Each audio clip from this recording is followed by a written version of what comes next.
નમસ્કાર, ગુજરાત ન્યૂઝ સાથે હું છું આપની સાથે મહેન્દ્ર। વાત કરી સમાચારની તો સુરતથી મહત્વપૂર્ણ સમાચાર કે જ્યાં સુરતના પલસાણામાં ગુજરાત એટીએસની રેડ કે જ્યાં સુરતમાંથી ડ્રગ્સ બનાવવાનું કેમિકલ મળી આવ્યું છે। ત્યારે 4.5 કિલો કેમિકલનો જથ્થો મળી આવ્યો છે કે જ્યાં 4.5 કિલો કેમિકલ સહિત 20 કરોડનો મુદ્દામાલ જપ્ત કરવામાં આવ્યો છે। ત્યારે પલસાણાના ઔદ્યોગિક વિસ્તારમાં કરી હતી રેડ કે જ્યાં કારેલી ખાતે પતરાના શેડમાંથી ઝડપાઈ ફેક્ટરી। ત્યારે ડ્રગ્સ જેવા કેફી પદાર્થ બનાવવાનું મટીરીયલ મળ્યું છે જ્યાં 2 શખ્સોની ધરપકડ કરવામાં આવી છે। ત્યારે મોટા ભાગનો માલ સામાન મુંબઈ મોકલાતો હતો। ત્યારે મહત્વપૂર્ણ સમાચાર સામે આવી રહ્યા છે સુરતથી કે જ્યાં સુરતના પલસાણામાં ગુજરાત એટીએસની રેડ કે જ્યાં સુરતમાંથી ડ્રગ્સ બનાવવાનું કેમિકલ ઝડપાયું છે। ત્યારે 4.5 કિલો કેમિકલ સહિત 20 કરોડનો મુદ્દામાલ જપ્ત કરવામાં આવ્યો છે।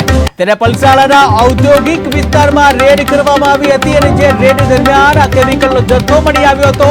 ત્યારે કારેલી ખાતે પતરાના શેડમાંથી ઝડપાઈ ફેક્ટરી। ત્યારે ડ્રગ્સ જેવા કેફી પદાર્થ બનાવવાનું મટીરીયલ છે મળી આવ્યું છે। ત્યારે 2 શખ્સોની આ સાથે ધરપકડ કરવામાં આવી છે જ્યાં મોટા ભાગનો માલ સામાન મુંબઈ મોકલવામાં આવતો હતો। ત્યારે દેશના યુવાધનને ડ્રગ્સના રવાડે અટકાવવાનું પોલીસ દ્વારા સતત ડ્રગ્સના નેટવર્કનો જે પર્દાફાશ કરવામાં આવી રહ્યો છે। ત્યારે સુરત જિલ્લામાંથી ડ્રગ્સ બનાવવાનું કેમિકલ ઝડપાતા ચકચાર મચી ગઈ છે। જ્યાં સુરત જિલ્લાના પલસાણાના જે કારેલી ગામ છે ત્યાં સીમમાંથી આવેલ ઇન્ડસ્ટ્રીમાં એક ગોડાઉનમાં એમડી ડ્રગ્સ ઝડપાયું છે। કેમિકલ બનાવતું જે ડ્રગ છે ઝડપાયું છે અને જેને લઈને ગુજરાત એટીએસની આ સૌથી મોટી કાર્યવાહી। ત્યારે આ સાથે વધુ માહિતી માટે સંવાદદાતા બળદેવ દેસાઈ જોડાઈ ગયા છે। જે બળદેવ, વાત કરવામાં આવે કે સુરતના પલસાણામાં જે ગુજરાત એટીએસની જે રેડ કરવામાં આવી હતી અને આ સાથે જ ડ્રગ્સ બનાવવાનું કેમિકલ મળી આવ્યું છે, શું છે વધુ વિગત? જી મહેન્દ્ર, આપને જણાવી દઉં કે સુરતમાંથી ડ્રગ બનાવવાનું કેમિકલ મળી આવ્યું છે। સુરત પલસાણામાં ગુજરાત એટીએસની રેડ છે। ત્યારે રેડ દરમિયાન 4.5 કિલો કેમિકલ સહિત 20 કરોડનો મુદ્દામાલ જપ્ત કરવામાં આવ્યો છે। પલસાણાના ઔદ્યોગિક વિસ્તારોમાં એટીએસે રેડ કરી હતી। કારેલી ખાતે આવેલા પતરાના શેડમાં સમગ્ર ફેક્ટરી ઝડપાઈ હતી। ડ્રગ જેવા કેફી પદાર્થમાં જે બનાવવામાં રો મટીરીયલ ઝડપાયું છે। ત્યારે એટીએસે 2 શખ્સોની ધરપકડ કરી છે। મોટા ભાગનો માલ સામાન મુંબઈ મોકલવામાં આવતો હતો। ત્યારે એટીએસે આવતો 2 આરોપીની ધરપકડ કરી અને તમામ મુદ્દામાલ જપ્ત કર્યો છે। જી બળદેવ, વધુ વાત કરવામાં આવે કે સુરતમાં એક બાજુ નો ડ્રગ્સ કેમ્પેન ચલાવવામાં આવી રહ્યું છે ને બીજી બાજુ જે ડ્રગ્સ બનાવવાનું કેમિકલ મળી આવ્યું છે, શું કહીશો? જી બિલકુલ, આપણે જણાવી દીધું કે ગૃહ રાજ્ય પ્રધાન હર્ષ સંઘવી પણ મોટા પાયે જે ડ્રગ્સ સામે મુહિમની વાત કરતા હોય છે। ગુજરાત પોલીસે ઠેર ઠેર મોટા પાયે ડ્રગનો જથ્થો ઝડપી પાડવામાં આવ્યો છે। પરંતુ આગળ ડ્રગ માટે જે કેમિકલની ફેક્ટરી ઝડપાઈ છે ત્યારે ક્યાંક ને ક્યાંક સવાલો જરૂર ઉભા થઈ રહ્યા છે। કંડલા પોર્ટ ઉપર મળી આવેલું ડ્રગ્સ હોય કે અન્ય દરિયાઈ માર્ગે ડ્રગ ગુજરાત પહોંચતું હોય છે। ત્યારે ગુજરાત પોલીસ મોટા પાયે ડ્રગનો જથ્થો અગાઉ પણ ઝડપી ચૂકી છે। પરંતુ હવે ડ્રગ બનાવવા માટે જે વપરાતા કેમિકલની ફેક્ટરીઓ ઝડપાઈ છે ત્યારે હવે પોલીસને ખાસ કરીને બહાર નહીં ગુજરાતની અંદર જ આવા ડ્રગ માફિયાઓને ઝડપી પાડવા માટે કવાયત કરવી પડશે।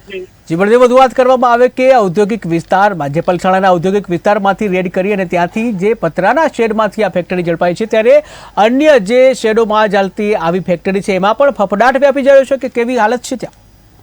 બિલકુલ મહેન્દ્ર, અગાઉ પણ આ જ વિસ્તારમાં ડ્રગ બનાવવાની ફેક્ટરી ઝડપાઈ હતી। ક્રાઇમ બ્રાન્ચે આરોપીઓની ધરપકડ કરીને તમામ મુદ્દામાલ જપ્ત કર્યો હતો। ખાસ કરીને આવા ડ્રગના જે માફિયાઓ છે એમની મોડસ ઓપરેન્ડી હોય છે। ખાસ કરીને ઔદ્યોગિક એકમો હોય ત્યાં જ આવી પ્રવૃત્તિઓ ચલાવતા હોય છે।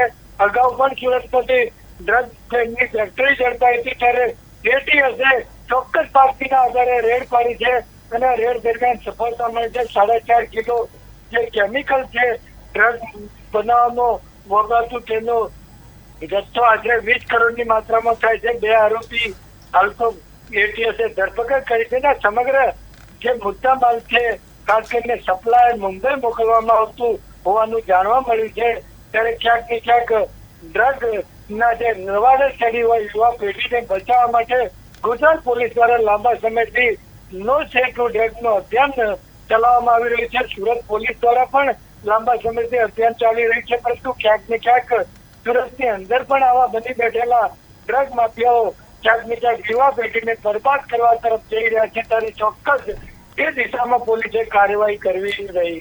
જી બળદેવ, સમગ્ર માહિતી બદલ આભાર. તો સુરતના પલસાણામાં ગુજરાત એટીએસે રેડ કરી હતી અને જેમાં ડ્રગ્સ બનાવવાનું કેમિકલ મળી આવ્યું હતું. 4.5 કિલો કેમિકલ ડ્રગ્સ ઝડપાયું છે, જે 20 કરોડના મુદ્દામાલ જે જપ્ત કરવામાં આવ્યો છે. પલસાણાના ઔદ્યોગિક વિસ્તારમાં રેડ કરવામાં આવી હતી, જ્યાં જે કારેલી ખાતે જે પતરાના શેડમાં ઝડપાઈ છે આ ફેક્ટરી, ત્યારે ડ્રગ્સ જેવા કેફી પદાર્થ બનાવવાનું જે મટીરિયલ છે જપ્ત કરવામાં આવ્યું છે. આ સાથે જ 2 શખ્સોની પણ ધરપકડ કરવામાં આવી છે, ત્યારે મોટાભાગનો માલસામાન મુંબઈ મોકલાતો હતો.